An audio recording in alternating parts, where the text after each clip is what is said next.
Well, a man has lost 2 wives and 6 children in flash floods triggered by heavy rains in some localities around Suleja in Niger State town bordering the nation's capital. Now, this report by Sumner Sambo that more than a dozen people washed away by the surging floods are presumed dead by residents who seek the intervention of emergency services in alleviating the effects of the natural disaster. A cleric praying over the body of one of Saadu Abubakar's wives, which was recovered after a flood that washed away both humans and houses.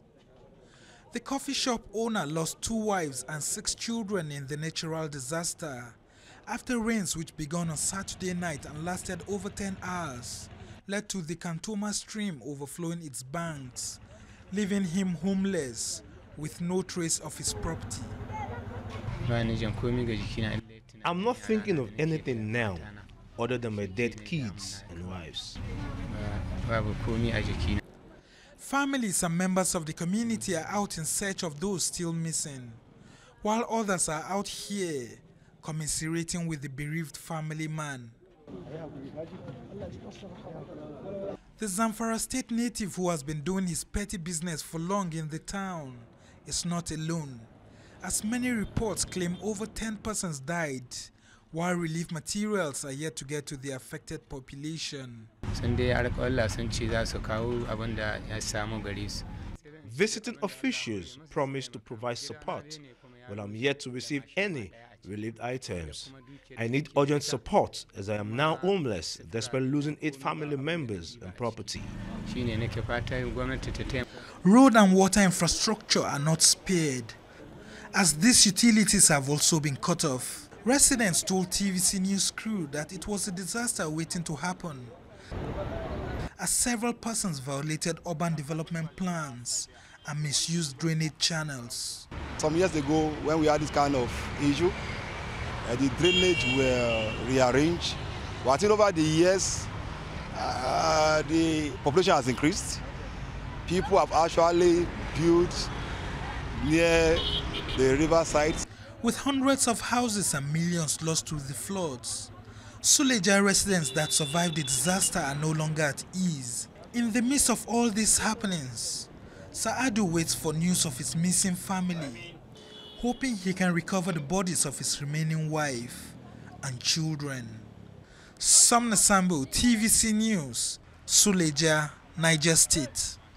Well, rainy season is really a very touching story there. And rainy season every year brings with it tales of woes, and that begs the question really, could it be avoidable every time? You know, there are forecasts always churned out early every year. But then somehow this still happen in the country. And so far in Niger State, it's seemed to be the first state to record a casualty from the floods. Now, rainy season is supposed to be a season that brings cool weather. It is always a welcome relief from the scorching and uncomfortable heat of the dry season. But due to lack of good drainage systems and proper planning, the reverse is now the case in many parts of Nigeria. They say water doesn't have any, but year in, year out, despite warnings from the Nigerian Meteorological Agency, floods ravage houses and property and sometimes claim lives in different parts of the country. Now, Lagos State, Ogun, Niger and Ekiti states are some of the states currently battling flooding, but Lagos and Niger states are the most affected. In June, the village head of a community in Niger and 5 others were killed in a flood that wreaked havoc and destroyed property worth millions. This month, 11 people have reportedly been killed as a result of flooding in Suleja and Tafa local government areas of Niger State.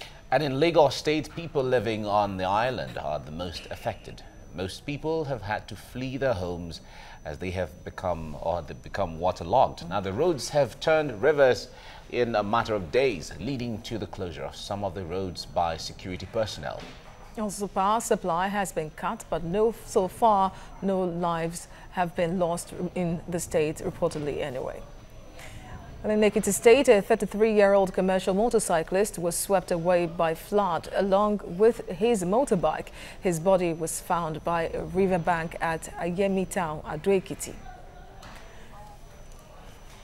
Joining us in the studio to discuss this is Professor Alabi Shoneye of the Department of Geography, University of Lagos. Thank you for your time on the show. Now, States across the country had warnings from NIMET that they were going to be experiencing unprecedented floods this year, but nothing visible was done about it, at least to public eye. This could have been avoidable, right? Well, it's very sad. Let's take it from that point. We can't say nothing was done. A lot was done, but this is a situation whereby we have many stakeholders that need to work hand in hand. The government has done a lot by at least warning the people that are vulnerable. But how much have we, the people, done? From the film we just saw, people building just anyhow without recourse to planning controls, planning laws, regulations. People dumping refuse in the canals. Even the waste managers, are they really doing their job? Are they cleaning the canals on time? Some few years back, we used to see some parts of Nigeria whereby some few weeks before the rains, the waste managers go in to clean the drains. They cut not only the grasses, they also pack them and take them far away. They remove the silts, the siltations, and all that. But we are losing that culture. And as the government came out, continued warning people that please leave the floodplain areas, leave the floodplain areas. People are not listening. So it's not that nothing is being done. But shouldn't it have been about words alone, telling them leave this place? Well, before then, in the first instance, what we need to ask ourselves is how did these people get there? Most of these houses around these floodplains, they were never approved. The lands were just unfilled just because they were so cheap. These are areas that are usually ghettos, slums, devoid of government presence, even where the government or its agencies wishes to come in, they are frustrated. So, of course, we are talking of hazard. It's now becoming a disaster. It's going beyond hazard. Now it's going to disaster. How much are the insurance companies doing? Are any of these facilities insured? Are lives insured? Those 11 people have just been wasted. Probably we lost another good president. Okay, let's get to, let's make us understand the ideals. We're here already where we are. In 2012, there was the kind of flood we had not seen for decades. And after that, there's another projection that there will be flood this year. It has started already. Now, if a projection or a prediction is made, in what tangible steps should the issue be handled, either by government agencies and the people? Let's have the ideals from where we are right now. First. Well, the principle behind the disaster starts with warning. Okay. You map, you do inventory, and then you project. You know what is likely to happen. You may not get 100% accuracy, but in the university, for instance, if you have 70%, you're a very good student. If you achieve 70%, sometimes we achieve 90, 95. The NIMET has done a lot. They've warned us. 18 states, be careful. And mind you, this is just mid-July. We are still expecting the worst. The dams are not having problems yet. The 2012 incidents we were talking about, you mentioned, was actually due to, primarily due to the water released by Oyo Dam. And definitely the dams will have to release. The one in Niger, we have Suleja Dam. We've not been able to link it with the dam. What we are just having now is that, well, the drains are blocked, the drains are not enough, population explosion, everybody's building here and there. Yes. Very soon the dams will be filled up, the walls will be threatened, and the waters will be released. We have so many of them across the country. For the Lagos environment, we used to, well, there was a time, I think during Governor Bola Tinubu, when Ajah Leke had the same crisis. But since then, it's been very, very minimal. The places we used to have floods were probably call it the shoreline areas, Makoko, Iwaya, Oto, Ibutemeta, down to Pakodo, and so on. But now, the rich is also crying. And we could link this, well, naturally, there are some things you cannot do. But after you have been warned, the next thing is to be prepared. And preparedness means that you probably have to leave temporarily. In fact, there are some landlords now that are more or less temporary, migrant landlords. They go to their houses during the dry season. In the rainy season, they go and rent apartments elsewhere. Well, so what should be done? Now that the floods are here and we can see the level of damage so far, what should the government and the people be doing? Because we understand that many areas in Lagos, for example, do not have drainage systems. The drainages are there. They may not be enough. But the first thing is to clean up. All those litters, all those siltations, all those plastics, pure nylon bags, they should be removed. The grasses, let's cut them, let's pack them away. And maybe on the midterm program, those houses that are blocking the drains, they just have to go. Otherwise, we just have having palliative measures. Yeah, but we're very concerned as to there are regulatory agencies who are supposed to monitor town planning, because we assume that every state already has its master plan: residential areas, industrial areas, recreational areas, forest areas, and all of that. So if anyone is violating and putting a residence where it's not supposed to, we expect that even before the person does that, we're supposed to hear from the agencies who are supposed to monitor and regulate. It's true, that is the way it should be, but is it that way? We are talking of master plans. I want to take it with a pinch of salt. I don't think many cities have. That's number one. Now, those that have, let's take a typical example around Lagos. Most of the industrial sites are now religious centers. Many industries have closed down for, excuse me, they've closed down for churches and mosques. We used to say that those master plans are valid. Many places that are designed for single family, low population residential areas, they are now turning to high rises, highly populated. Uses that were approved are now being converted. Do we even have these records? Are people monitoring? And when people get to the field and they monitor, what do they experience? How much has our culture of corruption, how much have this gone into all this? So does it have a political effect in any way? Like there is need for political will for this to be done? It's beyond political. I think it's much more of a social and cultural. It's not even economic this time around, because how much are you going to be given that you want to endanger the life of your neighbor? Sometimes your family members could be affected. So it's beyond political, though we could have some political factors coming, but I think that's just very minor. It's not a major issue. All right, we've often heard government officials, state governments, federal governments saying that people shouldn't drop waste in the canals, in the gutters and all of that. In the first place, should we even have an open gutter? Because that's from that construction. If we don't have any gutter that is opened, whatever you throw wouldn't even be in the gutters in the first place. I think half a loaf is better than none. If we have open gutters, at least we can clean them easily. If we have covered drains, better. But there are so many roads that are constructed without any gutter at all. In fact, in most part of the fast developing cities of Nigeria now, we first of all build our houses before thinking of building roads. We will have built roads if we are able to manage drainage much now later. start thinking of drainage. Afterthought. Afterthought. And sometimes it is too late. And now everybody is cordoning off his building. You fence it around, so all the waters, all the fall-offs from, all the runoffs from your roofs and so on and so on, they are trapped. Probably you leave just a 6-inch hole for the water to pass through.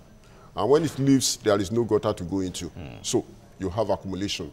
And before you have it, water will get its level, it will rise. Wow. And because usually Nigerians, as it were, have had to be the ones to provide some of their amenities for themselves. And if you go to some new sites across the country, you'd see that property owners would somehow carve out drainage across their house and leave it in front of the other person's house. Yes. So if the person likes, take it over. If not, it's the person's problem. Used to say that every individual is not a local government. You provide, you provide everything for yourself. Provide water, provide electricity, and now provide drainage. And even security for yourself too. That's really concerning. So I think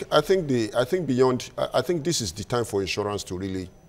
The insurance companies the issue of insurance is another big issue. Also, we'll look at that. And I think humanitarian services too. Africans are usually very good when it comes to being your brother's keeper. In that communal nature of living. Exactly. All right, let me put you on hold, Professor. Let's bring in Foladele to give us a perspective on social media, what people are saying about the floods. Fola, good morning. Good morning, Mike. Good morning, Azizat. Good morning, Prof. Good morning. Okay, so let's find out. I mean, of course, you probably know by now that this was a big thing on social media. Over the weekend. Yes, it was. So let's find out what some people are saying, or said and have said and will say. JJ Omojua said, my thoughts are with everyone affected by the flood in Lagos. Stay strong. Oracle says, Lagos on flood and no one has marked him or herself safe. Explosion in London and people in Ojuelegba will be marking themselves safe. Now, wow, of course, on Facebook, the mark yourself safe feature. Mr. Stanley Wabia says, let's be honest, what would Lagos Twitter be saying about this flood if Victoria Island, Lekki and Ajah were located in Niger Delta? Tayo says, part of the flood problem in Lagos is that Lagosians are dirty. They just drop their waste everywhere, water cans, Kasara bottles, etc. Ayoba Migbe says, Bado no let us sleep for Ikorodu, flood no let us survive for Lekki, MFM and Redeemed don't colonize Ibafo. Where we go live for Lagos now? Wow. Big question. Okay, so Prof, it was part of what the Prof was saying earlier on. Nowhere to run to be honest. Prof, so I saw somewhere, someone was saying that we'll forget about the flood in about 2 weeks. Nothing will be done, and then this will happen again next year. So while we wait for the government to do something and make major steps, what can we, or what can, well, let me not say me, because I haven't been directly affected, but what can people who have been affected do in their homes to manage this and perhaps prevent it from happening again? Well, I think for now, the starting point is that this is the time for landlords and the associations, the CDAs, the Community Development Associations, the landlord associations, to now wake up. We used to have environmental sanitation, mountains. Later on, we became so much flexible about it. This is the right time to now have it every Saturday. Let people come out and first of all clean the drains around them. Then there are still some areas whereby they are in the habit of dumping refuse. Even in commuters, in public vehicles, downforce and so on. Even car owners, you see them eat their biscuits, eat their gala, and then through the window, just somebody in front of you, he just dumps. So we have to develop that culture. How I wish that we have war against indiscipline. I remember. The environmental sanitation in Lagos that has now been cancelled, do you think that would have still helped if that was in place? You know, how many people are doing that? Yeah, at least they were somehow forced to do something at that time. So most people are using the period to sleep. So I don't think the government made a mistake in cancelling it. It could be made voluntary. But the sanitation officers also need to come in now and start again. We know where Lagos was some years back. Let them go from neighborhood to neighborhood, street to street, and then do their works. So we have enough laws and policies. I don't think that's the problem for now. All right, you talked about, Professor, you talked about the issue of insurance earlier on. We sometimes see cars destroyed by flood, homes, you know, property and all of that. In fact, on social media, you saw lots of pictures where homes were, you know, a lot of homes were saturated with a flood up to the television level or to sitting. Some were stuck upstairs. You know, and all of that.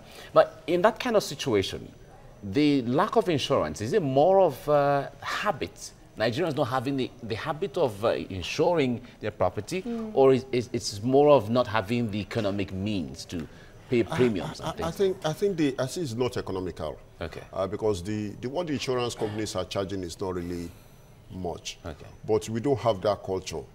We are very, very complacent about, well, God brought, and religious. God takes, alaya cow, alaya tihi, and all that.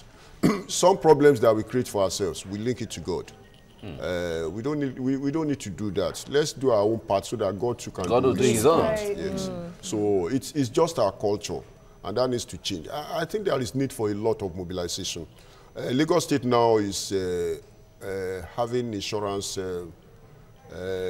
matters attached to approval of building plans and so on and so forth. But those are just the ones going to be approved.